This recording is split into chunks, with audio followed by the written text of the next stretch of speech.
Mungkin Anda masih ingat pelajaran sejarah tentang kota Jakarta yang dulunya sempat diberi nama Batavia. Saat menjadi koloni Belanda, kebanyakan daerah di Indonesia menggunakan nama Eropa. Bukan cuma Jakarta, daerah lain seperti Bogor, Ujung Kulon, dan Ambarawa pun dulunya menggunakan nama Belanda. Berikut ini sejumlah daerah di tanah air yang sempat menggunakan nama Belanda pada zaman penjajahan. Adakah kota Anda di antaranya? 1. Buitenzorg, Bogor, Jawa Barat. Pada zaman kolonial, Bogor dinamai Buitenzorg yang berarti tanpa kekhawatiran. Bisa juga diartikan sebagai kota tanpa hambatan atau tanpa kesibukan. Saat itu Bogor terdiri dari 9 kampung yang dikelola di bawah satu pemerintahan. Wilayah ini juga menjadi lokasi tempat peristirahatan musim panas Gubernur Jenderal Hindia Belanda. 2. Kota Raja Saat Banda Aceh NAD. Saat berpindah tangan dari Samudera Pasai ke Kesultanan Aceh, Banda Aceh diberi nama Kutaraja yang berarti kota milik raja. Saat itu kota tersebut sudah menjadi salah satu pusat perdagangan tersibuk di Asia Tenggara. Wilayah Kesultanan Aceh sendiri mencakup Samudera Pasai dan beberapa kerajaan lain di sekitarnya. 3. Daalengebirge, Tanah Gayo, NAD. Selanjutnya ada Daalengebirge yang ternyata adalah nama untuk Tanah Gayo di zaman kolonial. Nama ini merujuk pada G.C.E. van Daalen yang sempat menjabat sebagai gubernur militer di sana. Karir militer Van Daalen cukup menimbulkan skandal. Dia diketahui bertanggung jawab atas genosida terhadap penduduk Tanah Gayo dan Alas, sehingga reputasinya di Belanda tercoreng. Karena kasus tersebut, Van Daalen harus mengundurkan diri dari posisinya. 4. Arnhemia Pancur Batu, Sumatera Utara. Pancur Batu adalah sebuah kecamatan di Kabupaten Deli Serdang, Sumatera Utara. Daerah ini merupakan jalan utama menuju ke Brastagi, Karo. Pada zaman Belanda, wilayah ini dikenal dengan nama Arnhemia dan terkenal berkat perkebunan tembakaunya. 5. Fort de Koch Bukit Tinggi. Ada 2 daerah di Sumatera Barat yang dinamai seperti pejabat Belanda. Bukit Tinggi yang memiliki landmark benteng peninggalan Belanda dulunya bernama Fort de Koch. Benteng itu didirikan pada masa kepemimpinan Hendrik Marcus de Koch sebagai wakil gubernur jenderal Hindia Belanda. 6. Fort van der Capellen, Batu Sangkar. Selanjutnya ada Fort van der Capellen yang merupakan nama lama Batu Sangkar. Dinamai demikian sebab di daerah itu berdiri benteng Fort van der Capellen. Sesuai dengan nama Godard Alexander Gerard Philip Baron van der Capellen, gubernur jenderal pertama yang memerintah Hindia Belanda setelah dikuasai Inggris selama beberapa tahun. 7. Emahaven, Teluk Bayur, Sumatera Barat. Teluk Bayur yang kini dikelola PT Pelabuhan Indonesia II (Persero) sempat beroperasi dengan nama Emahaven atau Emahaven. Nama tersebut terinspirasi dari Ibunda Ratu Wilhelmina yang menguasai Belanda dan koloni-koloninya pada tahun 1888 saat pelabuhan dibangun. 8. Oosthaven, Bandar Lampung. Pada zaman Belanda, kota Bandar Lampung sempat dinamai Oosthaven. Kata ini berarti pelabuhan timur. Saat itu Bandar Lampung termasuk onder afdeling Telok Betong yang terdiri dari ibu kota Telok Betong dan wilayah di sekitarnya. 9.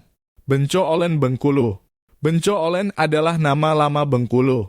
Tadinya ini adalah nama pos perdagangan yang dibangun EIC, East India Company, milik Inggris untuk ikut serta dalam perniagaan lada di Sumatera. Namun kemudian EIC diusir oleh VOC dan Bengkulen pun dikuasai Belanda. 10. Sint Nicholas Punt Merak, Banten. Nama Sint Nicolaas pun sendiri berarti titik Santo Nicholas yang menandakan pusat perdagangan. Sosok yang dimaksud adalah Santo Nicholas dari Myra yang kelak lebih dikenal sebagai Santa Claus. Sebelum dikenal sebagai Santa Claus, Nicholas dikenal sebagai santo pelindung para pelaut dan pedagang. 11. Jawas Eerste Punt, Ujung Kulon, Banten. Pada masa lalu, kawasan Ujung Kulon diberi nama Jawas Eerste Punt. Nama ini berarti titik pertama di Jawa. Tidak beda jauh dengan artinya namanya yang sekarang, yaitu ujung barat tanah Jawa. 12. Verlaten Eiland, Pulau Sangiang, Banten. Pulau Sangiang adalah sebuah pulau kecil yang berada di Selat Sunda. Letaknya di antara Pulau Jawa dan Sumatera. Karena posisinya itulah, pada zaman Belanda pulau ini dinamai Verlaten Eiland yang berarti pulau terpencil. Kabarnya, pulau kecil ini diberikan oleh Raja Lampung kepada warganya pada abad 19. 13. Lang Eiland Pulau Panjang, Banten. Ada pulau panjang yang masuk wilayah Jepara dan ada pula pulau panjang yang termasuk kawasan Kabupaten Serang, Banten. Pulau panjang kepunyaan Banten dulunya bernama Lang Eiland. Artinya sendiri sama dengan nama Indonesianya, yaitu Pulau Panjang. 14. Onrus Eiland Pulau Kapal, DKI Jakarta. Pulau Kapal adalah sebuah pulau kecil di kawasan Kepulauan Seribu, Teluk Jakarta. Pulau ini juga dikenal dengan nama Onrus Eiland pada zaman Belanda. Ada dua teori terkait penamaan ini. Ada yang menyebut Onrus berarti tak pernah beristirahat, merujuk pada pelabuhan di pulau ini yang ramai dikunjungi kapal-kapal dengan tujuan Batavia. Ada juga yang menyebut nama ini berasal dari salah satu penghuninya yang masih keturunan bangsawan, Baas Onrus Cornelis van der Walch. 15. Purmerend Eiland, Pulau Bidadari, DKI Jakarta. Bersebelahan dengan Pulau Kapal, ada Pulau Bidadari yang juga dikenal dengan nama Purmerend Eiland pada zaman Belanda. Purmerend sendiri aslinya adalah nama sebuah wilayah administratif di Hollandia Utara, Belanda. 16. Fort Willem I Ambarawa, Jawa Tengah. Ambarawa dulunya bernama Fort Willem I. Pasalnya di daerah ini didirikan Fort Willem I yang kini bernama Benteng Pendem Ambarawa. Pembangunan benteng di kawasan itu dimaksudkan untuk penyimpanan logistik militer. Pada masa VOC, Ambarawa merupakan titik strategis yang menghubungkan Semarang dan Surakarta. 17. Amboina Ambon, Maluku. Ambon sempat berganti nama beberapa kali karena wilayah ini pernah diduduki Portugis, Inggris, hingga Belanda. Pada zaman kolonial Portugis, Ambon yang masih belum berkembang pesat menjadi sebuah kota dibangun benteng dan diberi nama Nosa Senhora de Anunciada. Inilah cikal bakal Ambon. Selanjutnya, benteng Nosa Senhora de Anunciada diambil alih Belanda dan diberi nama baru, New Victoria. Lalu pemukiman di sekitar benteng ini juga sempat bernama Amboina. 18. Charleston's Pyramid, Puncak Jaya, Papua. Puncak Jaya dulunya bernama Nemangkawi.